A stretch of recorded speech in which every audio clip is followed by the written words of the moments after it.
new beginning. All right, welcome to the Grief Dreams podcast. My name is Sean Ram alongside Dr. Joshua Black, and here we are on a beautiful snowy winter day in the Niagara region in Canada, Ontario, and we have with us a special guest.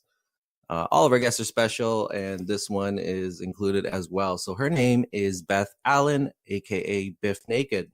She is an international recording artist, poet, writer, troublemaker, nice girl, dishwasher, martial artist, ballerina, straight edger, tree hugger, bare knuckle fighter, Canadian citizen, and middle daughter. She was born in India and raised in the United States and Canada, spending much of her formative years in Winnipeg. After fronting the underground bands Gorilla Gorilla and Chrome Dog, Bif became a prominent alternative artist, performer, and songwriter. Throughout her remarkable career, Bif embarked on seemingly endless international tours, 7 feature films, and multiple television roles, only to be struck down with breast cancer at the age of 37. And she would discover her passion for advocacy as a triumphant survivor and someone who helps others first. She wrote her biography in 2016 called Bificus. Find her at bifnaked.com, Instagram, and Twitter at Bif Naked. Beth, welcome to the program. Should I say Biff? What an introduction. Oh my gosh. Well, Beth and Biff sound the same. They're both one-syllable names. And Biff is a nickname that I've had since the 8th grade. So I answer to everything. Oh, wonderful. Well, I like both. So you know what? I'm just going to throw it up there 50-50 and just say Beth. So walk us through when music became serious for you, when you really decided to pursue it.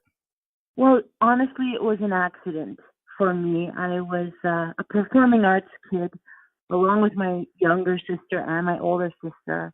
We were forced into piano lessons when we were little kids. We started ballet probably before we started kindergarten.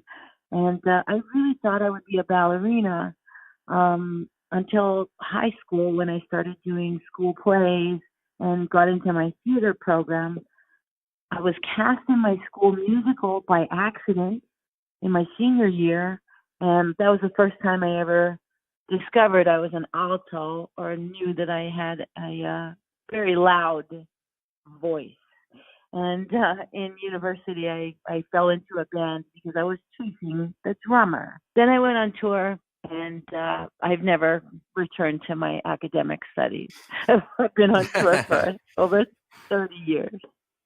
Wow. So just getting involved in music, learning you had some skills, some talent there, just kind of propelled you forward. And then you just started touring and then said, you know what, this is for me. I really jive with this music thing.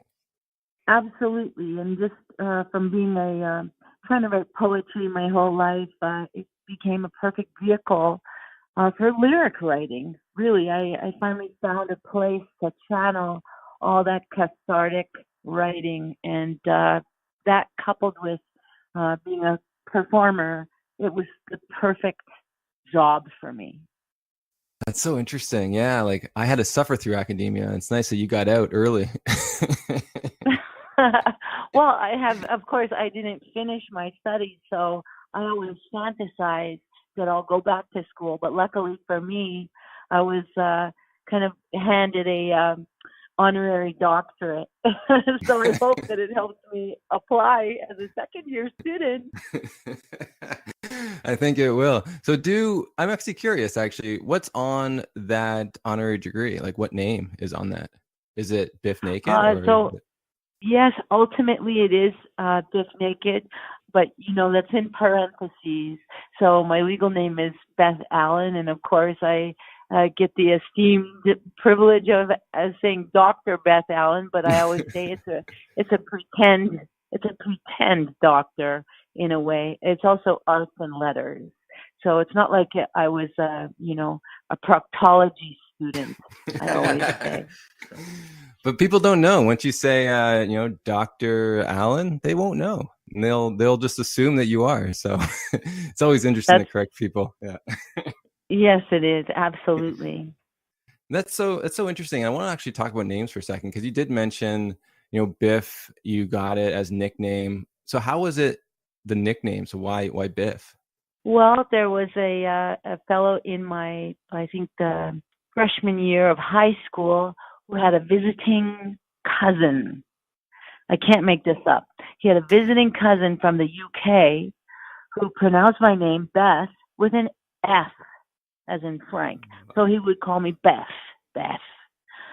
And the kids thought it was really funny and just started calling me Biff. Around the same time, I think they were making fun of Back to the Future movie, and the bully's name was Biff, which is very sarcastic and quite ironic because I'm kind of far from a bully, despite the tattoos. That's cool. That's actually really cool story. And then how did Naked come about? Were you just, I don't know, naked the whole time, or where'd that come from? No. Well, when I was starting out in punk rock bands, it seemed like all the male singers had these really cool stage names like Chai Pig or Mark Arm was another guy. They all had these names. And even though everyone knew my name was Biff, it was a little bit androgynous in a way. But then when we said Bif Naked, it was because on the poster for our very first show, the band said, "Come see Bif Naked," singing for Gorilla, because they previously had a male singer.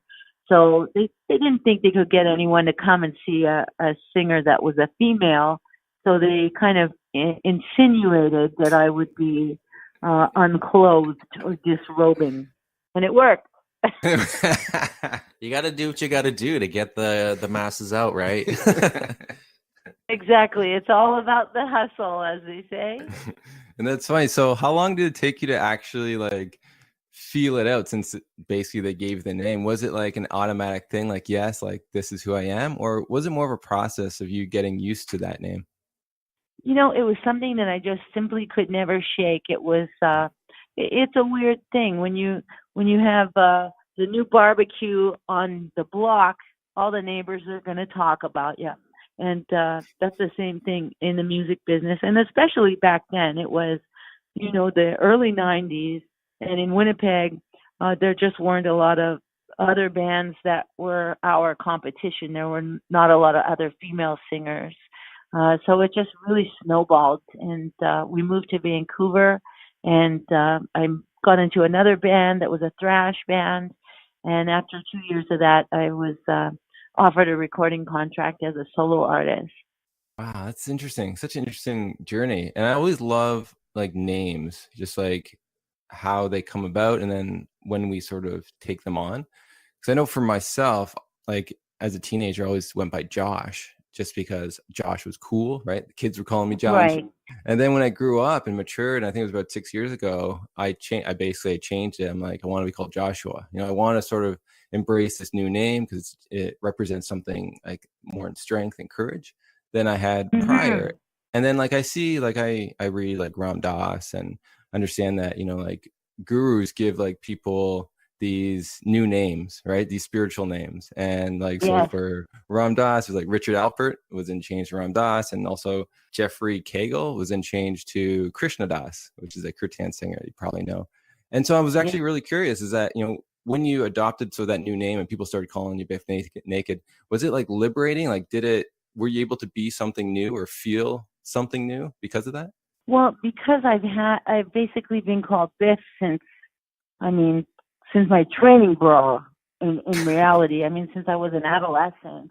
And the first show that I did with Gorilla and bands before that, I was 18 years old. So in a way, I don't know any different. There was never anything that was kind of an evolution or a liberation for me, because it just always was. Right. I think that as I was growing up and maturing, the name was already held as part of my identity, even though I wasn't self-aware enough to know that that's how I self-identified. And to this day, I don't really think I self-identify as Bif Naked ever.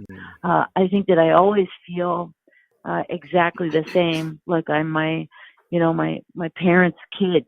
I don't feel anything different. And when you read my introduction, that's a perfect example of how I feel. I am a dishwasher in my household. I do all the dishes, and I am a middle daughter before I am anything else. That's interesting. Yeah, and then you got married and changed your last name. Did that mean anything? Like, did that bring about anything, like the Allen? Oh, well, I always say I love weddings, especially my own. And it is my third last name as a married individual, much to the chagrin of some of my girlfriends who insist that it's archaic for me to always take my husband's name. But I love it. There's no other way to put it. I love it. And so Allen is my husband's last name. His name is Steven. We call him Snake. And he's my guitar player and partner and co-conspirator. My first husband was the drummer in Gorilla, and his last name was Hopkins, a proper British name, and I liked it a lot more than I liked my father's name, which was Torbert. And it was always hard for people to say Torbert, or they asked about it, or they asked me to repeat it, how to spell it. And so I was ecstatic as an 18-year-old, jaunty miss getting married to this, proper British kid with a big mohawk, much to my parents' consternation, I suppose. But I was Hopkins for a long time, and I just kept his last name because it was too annoying, really, to change all my identification. We were divorced almost within 16 months of our wedding, naturally, as young people are wont to do. And I didn't marry again until I was 36 years old. And of course, I took his last name. And after that wedding, I was diagnosed with breast cancer about 5 weeks later. And so that became a very, very different dynamic. That was, I called it university. It was such a learning curve. I learned so much. And when I became divorced from him, then I went back to my father's name, and then lo and behold, I met my current husband and took his name. I am a joy. I am a joy at the passport office. Don't kid yourself. Oh, that's funny. Yeah, so it's cool, and it's cool that you like some people are against it, but I think there is beauty in changing names in the sense of you can identify with a new phase of your life. And it seems like this one's the charm. Third the charm, I hear, right? That's right. That's what I think. I have a good feeling about this one. Me too. Absolutely. And so actually going with like just the name theme or whatever, you mentioned in one of your interviews that when you got diagnosed with breast cancer, that it was Bif that got diagnosed, not Beth. Could you sort of talk about that a little bit? Well, I think that perhaps it might be common for a lot of people. Either, for example, they're a professor, or they are one of the patients I volunteered with. When she was diagnosed, she was an emergency room physician who was diagnosed with breast cancer, and she was expected to be, really well informed and really, really brave about it. And she absolutely unraveled and fell apart, and no one allowed her to be that, allowed her to be vulnerable. No one really gave her that permission. And for myself, it was very similar. I couldn't be a regular patient. I always say that I was, part of my job is being a bit of a dog and pony show, and that's just show business. I can't go to the Sobeys grocery store without, doing a photo with somebody in the produce section. So I always say, don't leave the house without makeup, or they'll do a picture of you and say that you're in rehab, like the Inquirer used to say about Elizabeth Taylor. But when I was in the chemo wards, I couldn't just be unwell. I couldn't sit there and not feel well. I had to kind of entertain everybody, from the nurses to the other patients. And what I discovered was that was actually very uplifting for me, to be able to kind of perform my way through it. And that really, really did benefit me. And it's what led me to volunteering and eventually palliative care volunteering. That's fascinating.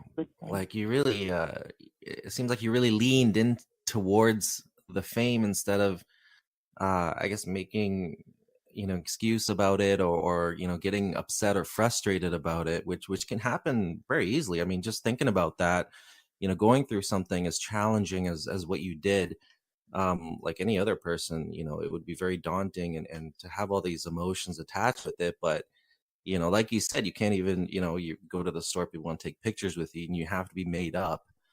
Almost, you're gonna have to be that figure, and then you embraced it rather than kind of shied away. And I think that speaks a lot to your personality and how you seem to generally gravitate towards the positive more. That's really amazing.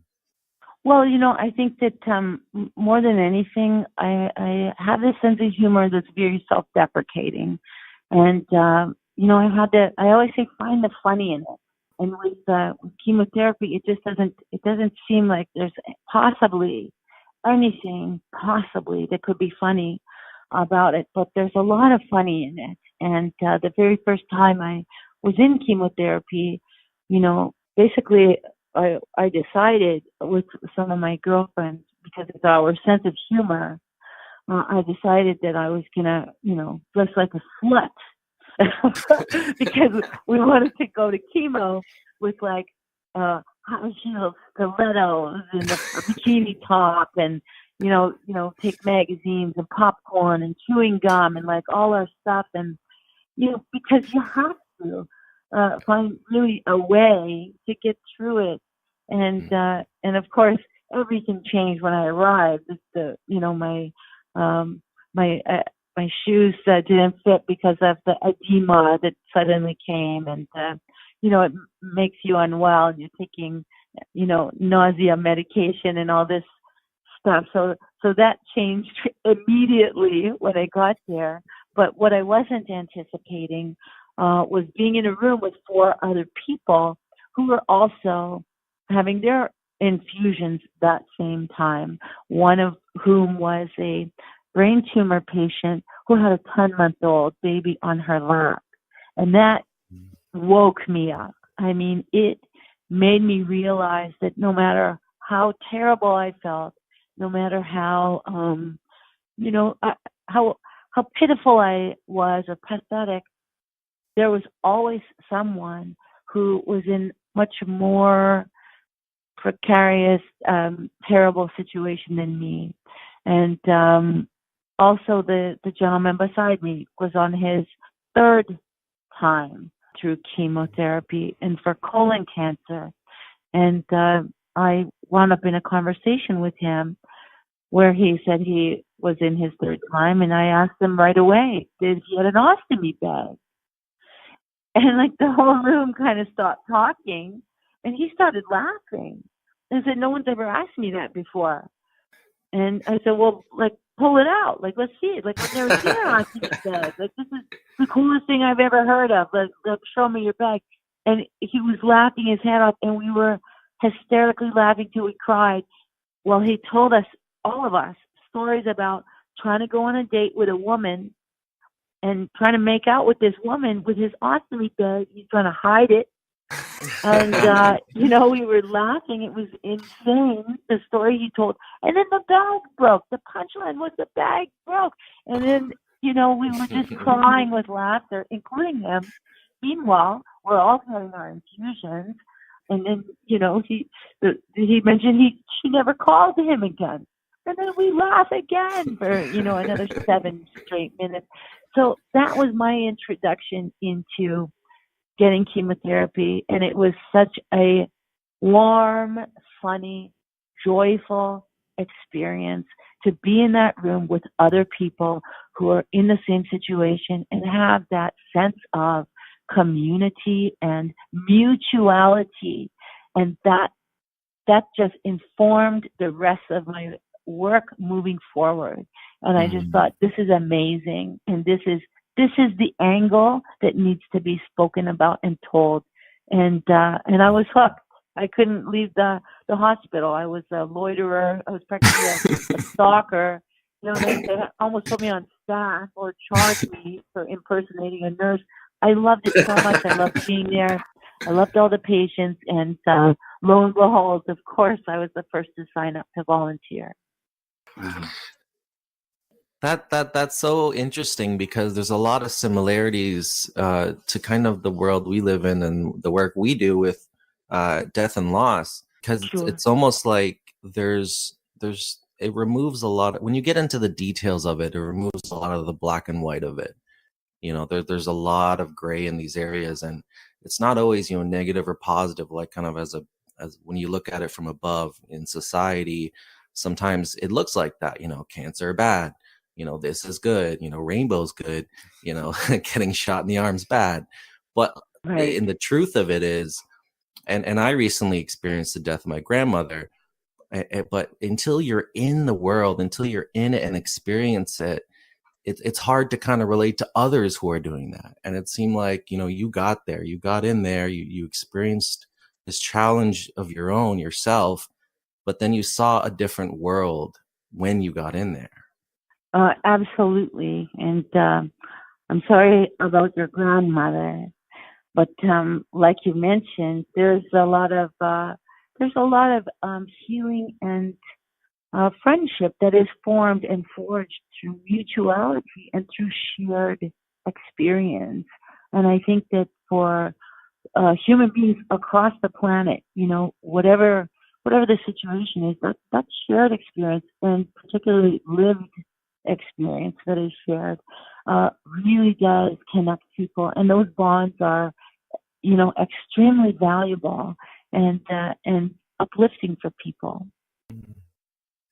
Yeah, there's something beautiful of when you're suffering and someone can give you that respite by allowing you to laugh, because there's just so much pain going on and so much frustration and anxiety and worry that you almost just need that person. And it's amazing you're able to be that for so many people, and to also start the conversation, because I can only imagine, I know in like just everyday the public, no one, like in lines, the grocery stores, no one talks to anyone.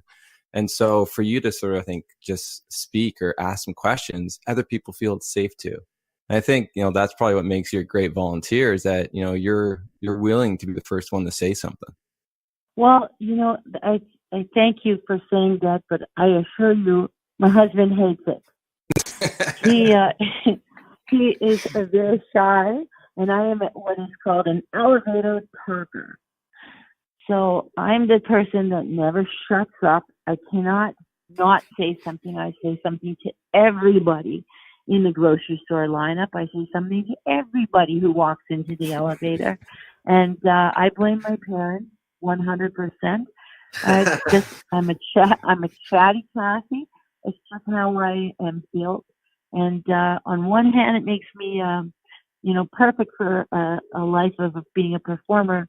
But on the other hand, I do feel that it's definitely something that's beneficial as I move forward with just some of my life's work, some of my calling, which has little to do with singing at all, and has more to do with people and end of life, senior citizens, vulnerable populations. I just think that's where I can be of the most benefit to people. Yeah, I can definitely see that, because you just have the personality, you have an uplifting spirit, and that's what people need to get through some of the challenges that they're facing. And so I know you shared a story about a fan reaching out, or the mother of a fan reaching out, of one of your first times that maybe you sat with, someone who was dying. Can you tell that story and what that meant to you?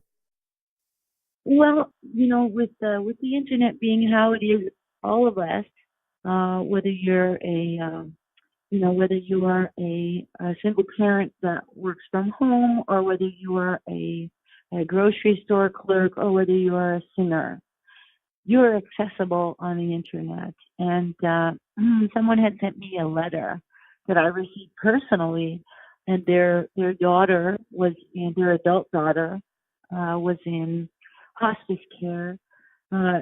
She had been dealing with breast cancer for some time and had finally taken a turn for the worse, and so was eventually in hospice care. And her mother reached out to me and said, you know, my daughter was a big fan of yours, and it would mean a lot to her and to our family if you could come and see her.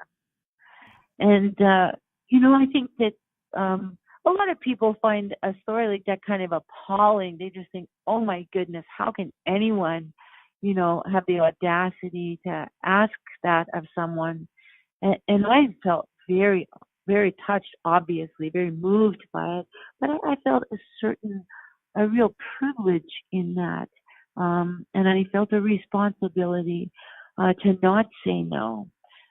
Even if I was petrified to go or anything like that, which of course I wasn't, because you know, I was already very, very familiar with the hospital, and just through, you know, being there for my own treatments and infusions, and of course with cancer patients in particular, I had met so many over the course of the 2 years I was in infusion, and so it wasn't that daunting for me, although I did feel self-conscious, and but you know, it's still, if you don't have experience with people who are in palliative care or who are in hospice, it's hard for most people to be able to, I guess, feel comfortable. You don't know what to say. You don't know how to hold your hands in your lap. You don't know what they might want you to do. There's a lot of fear surrounding death, surrounding dying. We don't want to talk about death or dying or be around dying people. I mean, that's just a general kind of way of thinking in our society. So when I did arrive to go and visit that family, you know, it was something that was very, very special. The patient's name was Claire, and she was still very vibrant and very conscious and very talkative, and her friends all came to see her on a very regular basis, and they would bring their takeout dinner and come have dinner with her, and it was very casual and quite lovely. Well, and the nurses in the ward were obviously very accommodating and very tolerant of any shenanigans that family and patient got up to regarding whether it was loud music or, you know, very smelly Thai food or whatever it was. They kind of just had a bit of a ball, and I thought that was very, very wonderful, because, you know, you might as well try and have some fun and special times while you can. And it for her went sideways rather quickly, and some of her physiological complications really did take over, and everyone became very sad. But I was glad that was my introduction, and Claire was a really wonderful young woman. And after that, it just kind of those type of requests came in more frequently, and I don't know. It was an interesting journey. Every family was different. Every patient was different.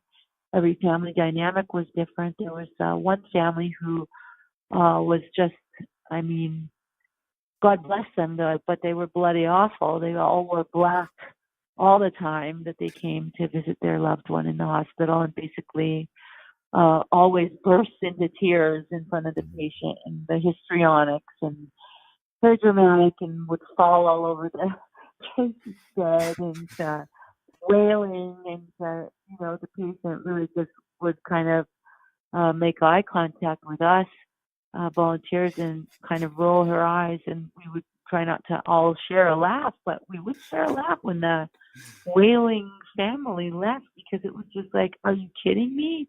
And that kind of humor was of great comfort, you know, to everyone, because it, you know, even though it's awkward, I always say, because, you know, really, it's some of the things that the patient might experience are a bit insane, really, and often as the people who are grieving Well, they need to be consoled by the dying patient, and that's Mm. kind of ridiculous, but it does happen, and of course, that individual still loves their family and does want to console them. So it just was a great learning curve, and it's always interesting. And I imagine that nurses that do enter into palliative care from other areas of nursing, they come into that field because they love it and because they feel that that's where they are best placed. And that's how I feel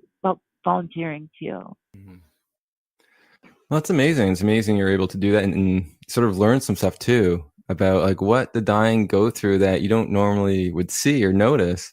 And it's funny how you were saying about some people, the dying needs to comfort the grieving, and you're like, wait a second, like I'm dying. Like why isn't my responsibility to help you live? And so it's really interesting that you sort of got that. And I never sort of sat with anyone dying yet. I've always been talking with the bereaved themselves, and they've never mentioned anything like that. So it's interesting, and I'm glad you're a part of that. You'd probably be really good at even. We had someone on, a music therapist, and she would talk to the dying and then play music for them. And who knows, like, but one day maybe that's your road too, is helping, using music to help people die better or just feel calm as they move forward. Oh, I hope so. And one thing I find that I sometimes get asked, people like to have someone to pray with them, even if they are not particularly religious. And what I think it really means is that they want to do what I call just a positivity meditation.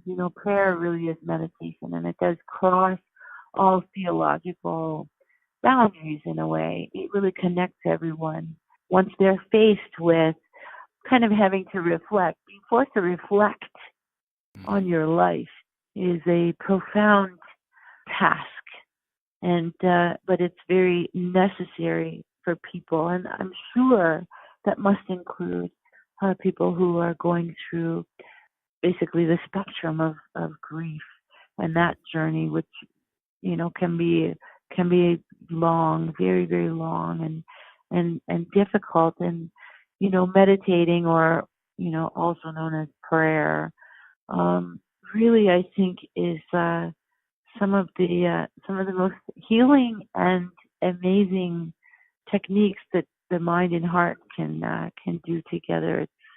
It's really something, and I think for dying patients that do ask me, they don't ask me to sing songs, which I always say, well, I wouldn't ask me either. Who wants to hear that in their hours? But I do like sitting and meditating with people, and I can, as you are discovering, I can talk all day. So I have no problem doing it. Yeah, and it must be a real special moment when that's happening. I know just from my own experience, sitting with my grandmother. She was in a coma, so she couldn't speak, but the presence was there. She was there, and just talking to her, saying words. We read through the Bible a little bit, and just it was definitely enriching for me and my cousins involved and family, but also, you felt like you were with them, and I'm sure she was listening, and there is that reflection moment in there. That person is there with you as well. And it's interesting what you said before as well, that it's you need those moments, like when if you're laughing, if you're telling a joke, if you're watching another patient or a nurse do something funny, you almost need those moments too, for that respite, that break, to break up, if it is too heavy at a moment, or because it is, obviously we're dealing with some heavy stuff, but at the end of the day, it is a journey, and to have those moments kind of in between there, I think that just kind of fuels you even more, and keeps you in that moment. Absolutely, and every situation is different, and the needs change emotionally, hour by hour for people, and I think that being just kind of being open to going in whatever direction a person needs, as far as conversation or just being a good listener, or just sitting quietly, or or pulling out the top hat and cane and doing the funnies. I mean, it really, whatever we can do to help each other and to help one another get through bumpy times. I think that is just a wonderful way to connect human beings, and it shows our humanity and our our hearts are amazing, and people never cease to amaze me with their resiliency. Mm. Yeah, no, it's amazing what people can go through and what they can achieve themselves, but also with even just a little support from someone else. Just like that one person can give them that boost to, move a mountain. Like it's amazing to see that, and the hope and faith that people have in themselves, and they're willing to change sometimes. And for me, I love grief in the sense, even for the bereaved, because people are so honest and open. And that's like, those are the conversations I love the most. Like, they're willing to talk about anything because basically everything was destroyed. So they're willing to talk about everything. And I'm guessing the dying would probably be something similar. Is that, okay, life's ending. I don't need to put up the charade anymore. I can be honest about like my thoughts and my feelings, and, and almost be true, like to feel almost loved in my true form rather than this sort of concoction I've made. And do you see that with the dying, how they're just really open and honest? Well, I think it really depends too. I mean, when my father was at the end of his life, it was the same person that he always was, which is very funny and always, making lots of jokes and everything. And he was like that until the very end. And I think that one thing for sure is people are who they are. There's a saying that your character is your destiny. And I think that's so true. You can really see a trajectory of a person's life, and ultimately the way they feel about things, and the way they experience things, and the way they behave and act towards others really is consistent. And then at the end of life, many people do have an awakening, or like you say, there's a bit of an ease. You're kind of off the hook now in many ways. But there are also a lot of people who are very fearful, who absolutely will not accept it, do not want to leave, and that's very, very tragic. And all we can do as fellow human beings to be supportive and be good listeners is to just really try and be uplifting to that individual, because we can't really help them through that fear other than just a reassurance, that everything will be fine, or that their loved ones will be okay, and that their people they left behind will be able to carry on eventually. And that kind of reassurance is just so imperative. And I think that's for the living as well as the dying. Yeah. No, it's well said. It's well said. And so is your father still alive now? No, he passed away about 5 years ago. And yeah, and so a lot of your work, of course, is talking about dreams. Mm-hmm. And I went and after my 17-year-old dog died, or as I say, croaked. After he croaked, he bit me and growled at me till his last breath. He was biting me, and he made me laugh. The love of my life was this little fluffy white dog.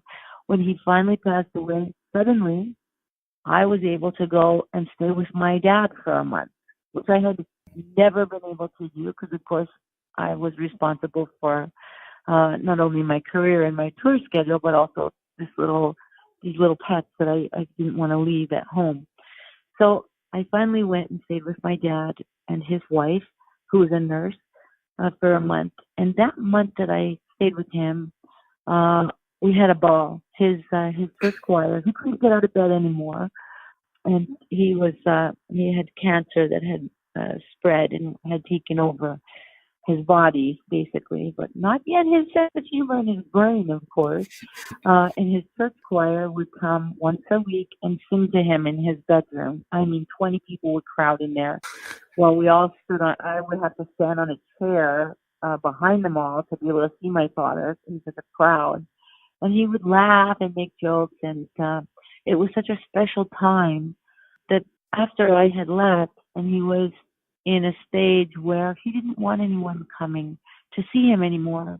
And so I would talk to him on the phone, and he just really wished that death would come for him more than anything else. And he was he was good humored about it, but when he passed away, it was long expected, it was long overdue, and there's a sense of relief that the family does have. And I know that anyone who goes through a death, especially if it was long, there is a sense of relief. And then, of course, there's guilt that comes with that feeling for any family. I'm sure will tell you that as well. But I saw my father after he passed away when I was on the subway in Paris, France. Totally unexpected. I wasn't thinking about him. I was busy trying to map out my route. I had to leave for London the next day, and we were very busy, and I had been living in Paris for a little while, and I was on this crowded subway in rush hour, and sitting in a chair, one of the seats. I looked in the crowd, and there was my father staring at me, literally sitting across from me in the only empty seat on the subway. And he was wearing his old fishing hat that he always was disgusting. It was covered in fish scales with a master angler's rusted pin on it, and no socks, and but his sandals that he wore that embarrassed his three daughters, and a coffee cup that he was holding, and he was just smiling at me. There wasn't anything he was saying, and I literally rubbed my eyes and tried to look away and look back. There he was, and I thought, I'm hallucinating. Like, honestly, I am losing it. I'm hallucinating. This is, because I was very busy. It was crowded. It was the daytime, but I always felt so happy, and I smiled all day long. Really, just my heart soared because I thought, I saw him today, and it never happened again, ever. But it was so clear to me, and it gave me such a sense of peace and happiness. It was just pure and simple. And if I imagined it, well, I have to commend my imagination because, I can do songwriting my entire life and still, not be able to imagine anything as vividly as that was for me. And my husband and I met because my guitar player was his best friend.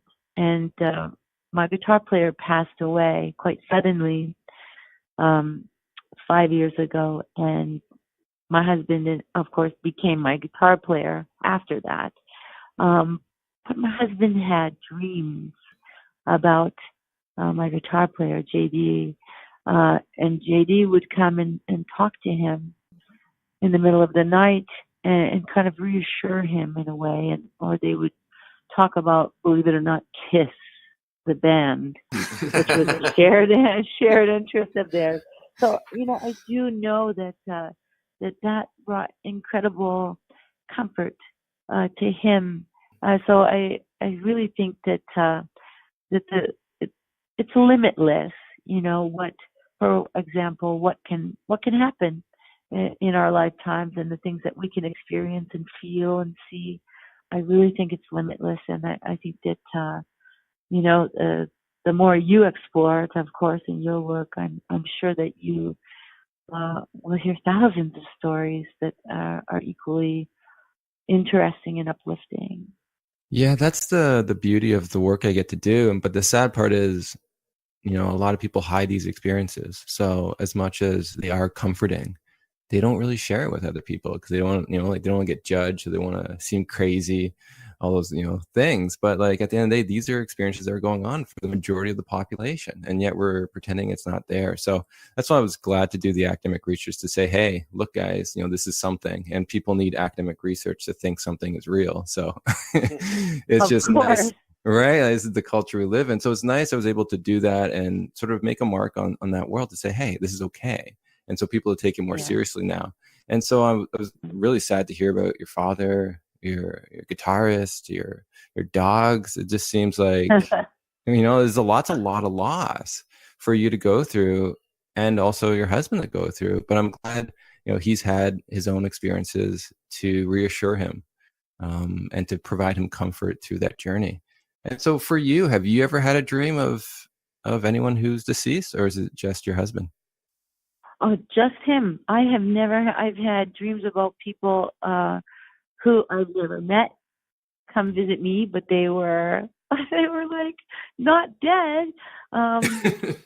But I always thought that it would be wonderful, and I think that it is special. I think that I do believe wholeheartedly that I was had a visit from my dad, Mm. and I'm happy. I can go the rest of my life not ever experiencing that again, and still feel that gladness, in my heart that I did have that experience. And I know the same is true for my husband. And he is very.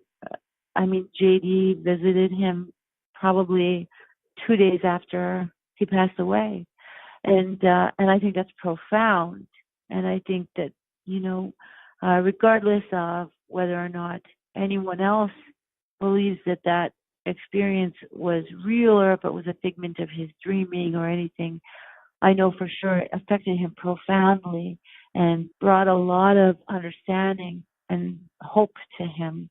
And so I was always very grateful for that as well. And with loss, loss is such a huge part of a human being's experience in life. It's funny, earlier you were mentioning Ram Dass, whom I loved and followed his work. And of course, Krishna Das, I followed him since I was a young Hare Krishna punk in the 80s, but that's another day's conversation. But with Ram Dass, there was a quote that I always really very moved by, which is, death is like taking off a tight shoe. And I always felt, yeah, you know what? I think that probably hits the nail on the head, really, when you consider it. And I've always kind of viewed it that way ever since I read that, and I was probably in my early 20s when I first started reading some of his writing and studying him. I really think that's true, and so I don't feel a deep sense of loss or longing when it comes to the people in my life that I love, that have passed away. I always think that it is the time that they were meant to go. And, as sad as I am, I know that, death for me, in my, I guess, beliefs in my life, it's a transcendence, more than anything else. And I just always have felt almost neutral about it, even if I was grieving or sad or mourning. But I just think that I don't carry it as a loss. I carry it as a smile, to always remember and love that person. Mm. That's beautiful. And I'm happy that you have that deep sense of belief and faith in, the process of what death is doing, right? It's just, changing a shoe, you know. And I think that's so cool, and it's amazing too, because with that perspective, like I have a similar perspective. And when they do die, like my father died, and I now see him completely different than I did when he was my father. It was like I was able to like almost he was able to let go of that father role, or that like being stuck in that a tormented body, I would say. And now it's just more Yeah. of a love and peace. Like my dreams of him, he's always in this like funny, he doesn't have like this fear that he always had. He was just like, he was basically like a body of love in a form of my father. And I think that's sort of what you saw with your dad. It's like you see this being, and that's why it's so vivid and real, and it's different because there's something different. You know, as much as they look the same, there's something Right. different about their heart and like what kind of almost like vibrations they're showing off in front of you. And so, you know, like that's cool. And I'm happy you have that, because that makes life so much easier. Like, I don't know where I would be if I had a different belief personally. Oh, absolutely. And I think, but how you're describing your dad, I think is incredible. And I think that's absolutely correct when you say the embodiment of love. I think that, even though they do look the same, the things that have washed away are those things like fear or inadequacies or any of the trappings that life, throws upon us. And I think that that's a really possibly must be quite universal in a way. Every society, we go through life feeling all the expectations and feeling, like we carry with us all our disappointments and all our feelings of having let down people or dreams not realized or whatever it is. And they really are like robes that we can throw off, at the end of our life and really, yes, come to a place of peace and embodying love. Mm. Yeah, it's interesting. It had me thinking about what you said, in terms of like the human kind of the nuances of being a human is having those fear exist, anxieties. And I think sometimes, like for myself, I have a dog as well. He's 3 years old, and I have Ah, yeah, he's a little pup. I sometimes, well, in the past, I had a lot of anticipatory fear of his death. Like they live shorter lives than you, so I was just like, I love him so much, and when he dies, like, oh my god, how am I gonna feel? And then you start to fear that feeling, and I started just actually thinking about his death and just getting comfortable with all that, and it did a weird thing where it actually just started making me calm down and relax more. And obviously I just tell myself, don't, it's okay. As a dog parent, you have these fears, you have these stresses. Oh, what if he gets hit by a car? What if this happens? What if that happens? But it's hard. That's a tough way to live. And it would probably be even tougher if I didn't acknowledge that. And then he passed away, and I could see that being a tough experience. But I think I'm doing myself a service by just having that in my head as well, that, hey, there's life, there's beauty in that, but then there's death. And not, there's no, again, not to put a black and white on it, not to put a negative or positive spin on it, but it is what it is. And again, just, the mystery of life, sometimes just chilling and sitting in that's important, but acknowledge all of it, and also how it affects us. oh, absolutely. And I mean, what you're describing is future surfing, and we all do it. We all future surf, the what ifing, I call it, Mm, in good ways and bad ways, and it holds people back. It's I think when I was in university, I think it was called fear of success.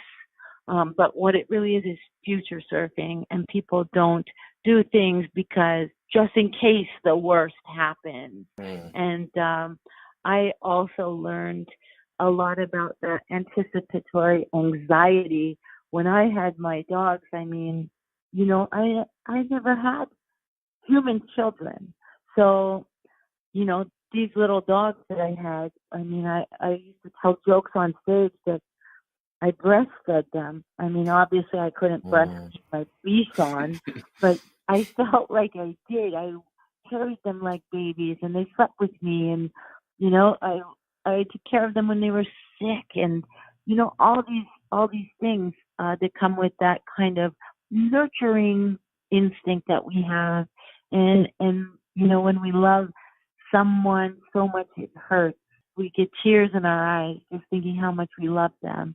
And I mean, that goes even now with my mom who lives in Winnipeg, or my sister, or even my husband. And, you know, I do, because it's natural, I think that we all do come to those daydreams or those fantasies where what if something happens, what if they don't come back, you know, from going to the store? What if a car hits them in this terrible snow?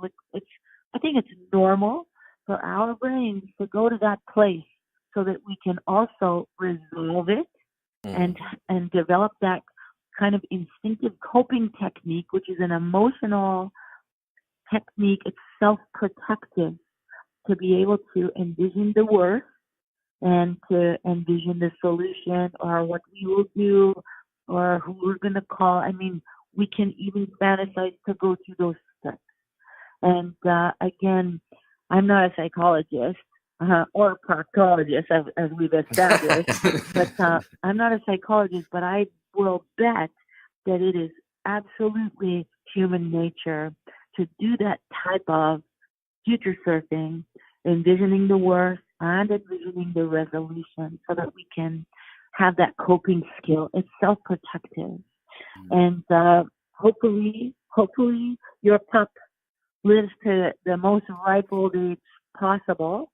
And again, no matter how logical we are, and that goes with, you know, our aging parents, or whether or not our parents have a terminal disease or whatever, we can logically, clinically look at it, assess it, make peace with it, understand it, say, well, this is what is expected, and well, they were 85, or well, it doesn't matter, because grief will still choke us. It will still absolutely blindside us. It still shocks us. It still keeps us in bed, unable to move. It paralyzes us.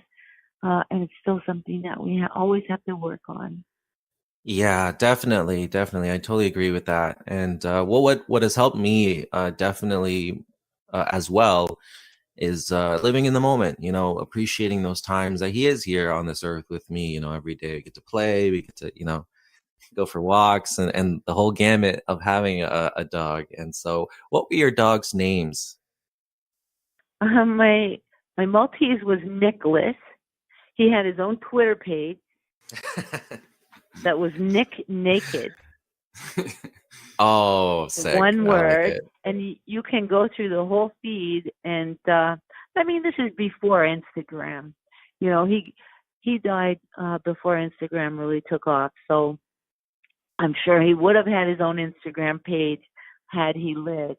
But I had a Bichon as well. I got about a year later. So Nicholas was born in 1996, and Anastasia was born in 97, and she was a Bichon. So fluffy white little dogs that I cooked for them. I never fed them dogs, but I cooked for them every day.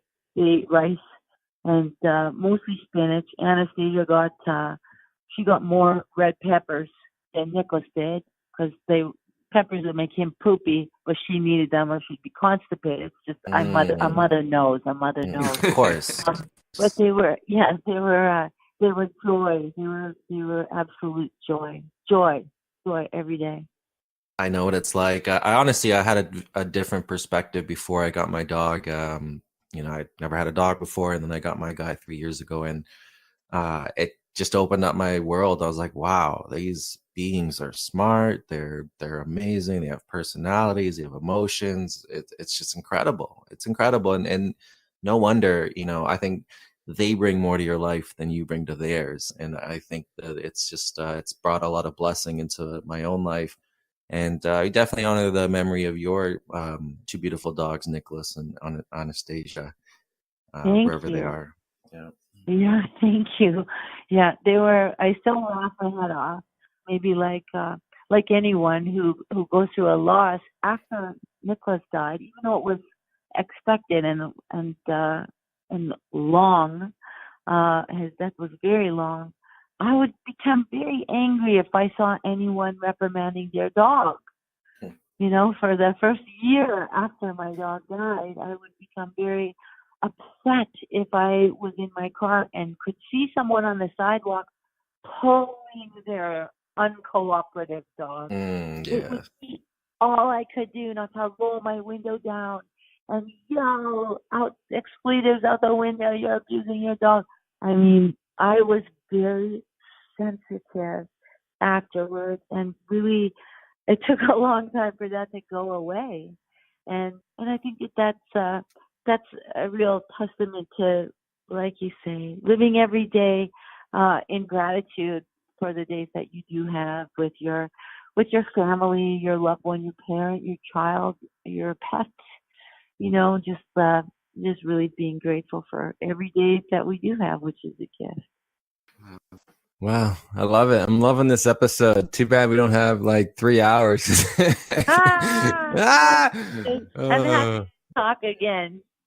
Well, we know you love to talk, and it's great. And you said that you have like such amazing stories and such amazing perspective that it's just fun to talk to you. Like, time flies, and I think that's maybe why people love you in the room when they're dying or when they're going through struggles. Is like, time flies when they're listening to you. For whatever reason, you can't really pinpoint, but there's just something about it that allows things to just flow. Like, life flows easy when you're in the room. And so, who knows how you got that, but at the end of the day, it's a beautiful thing. Oh, bless your heart. Bless your heart. No, I love this show, and I just am really happy to have been a guest. Well, thanks. So we have one last question that we like to ask our guests before they leave. And that is, if you could have one dream tonight of someone who has passed, or it could be all of them, what would that dream look like to you? Well, honestly, I think that in the years since my dad has passed away, there have been certain milestones in my life that I wish I could talk to him about. My father was, he was a dental professor. It was basically a public health. His master's is in public health. So I wish I could talk to him about some of the issues that I have with, say, for example, trying to access mammography, for example, in remote communities in Northern Ontario. I mean, my husband doesn't want to talk about that. He wants to talk about kids, or concerts.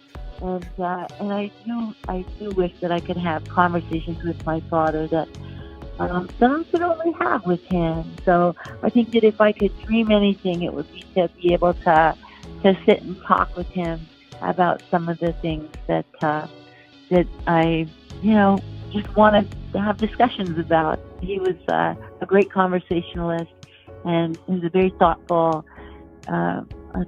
person and a social justice advocate. So in many ways, he was my mentor. Wow, he seems like such an amazing guy, and what an amazing father to have on your journey. So what would you want him to be wearing? Do you want him to have the sandals and the fish hat, or do you want something different? Oh, he always dressed the same. I have a photo of him and I when I went to stay with him when he was still he was still upright. He came to the airport and he's wearing his Saskatchewan Rough Riders t-shirt and a baseball hat. And it's just like, and it was tucked into his pants with his belt. And it's just so funny to me. My dad was so funny. I think that whatever he wears would be just perfectly him. Okay, so something like that, nothing like a shiny white robe or anything like that. Oh gosh, no. Yeah, Okay. no. He was. My dad liked to wear things that were. His favorite sweatshirt was from Puckatawagan, and it said University of Puckatawagan on it, and then the big letters across the chest said Puck U. And he thought it was the funniest shirt. It was like it was threadbare. He wore it so much. Dad jokes. But it was his favorite shirt. That's funny. And so the last question I have about this dream that you want to have, where would you want it to be? So what location? In my current apartment. so that she could see my new home right here. I like it. I'm just seeing a vision. Maybe a day like today, a snowy day outside. You guys are inside having a cup of coffee. He's already got his cup. And he's you're filling it up. Yep, that's for sure. He likes his coffee just black. I like it. Seems like, obviously a man who really had a mission on earth and did the best that he could to kind of give back to society. And that's the vibe I get with you as well, Bif. It was a real pleasure speaking with you. You have a definite humbleness and a groundedness that you wouldn't expect necessarily from a celebrity who's kind of living in the celebrity world as well as other worlds. But that just shows also is how you take on these identities, you don't throw them away, and you embrace them and make them your own, which is an amazing attribute as well to have. And as well, you have the graciousness and gratitude in your life that you're living each and every day. And you can really tell from your conversations. And you've obviously been through some challenges that you've kind of embraced and brought forward, and it seemed to have made you better. So it's just incredible speaking with you. Is there anywhere where people can reach you and message you? Oh, well, thank you for saying so many nice things about me. I always say I'm only famous in my kitchen for trying to cook vindaloo, and that's a whole other story. But people can always find me on Twitter at Bif Naked, and of course, I'm on Instagram, and it's easy to quickly go through photos and get the gist, I always say, which is why Instagram is so popular, and of course, Facebook as well. Excellent. Thank you so much. So people can check out our platform at griefdreams.ca for more information on the topic. We added a donation button, and there are perks to those who donate. If you have a Facebook, you can join the Grief Dreams podcast group. You can share your dreams or hear more about dreams of others. We're on Twitter and Instagram at Grief Dreams. And the children's book called Dreaming of Owl, authored by Joshua, can be found on Amazon. There are tips on how to talk to children about their dreams at the end. So, as always, we like to end our podcast with love and gratitude from us to you.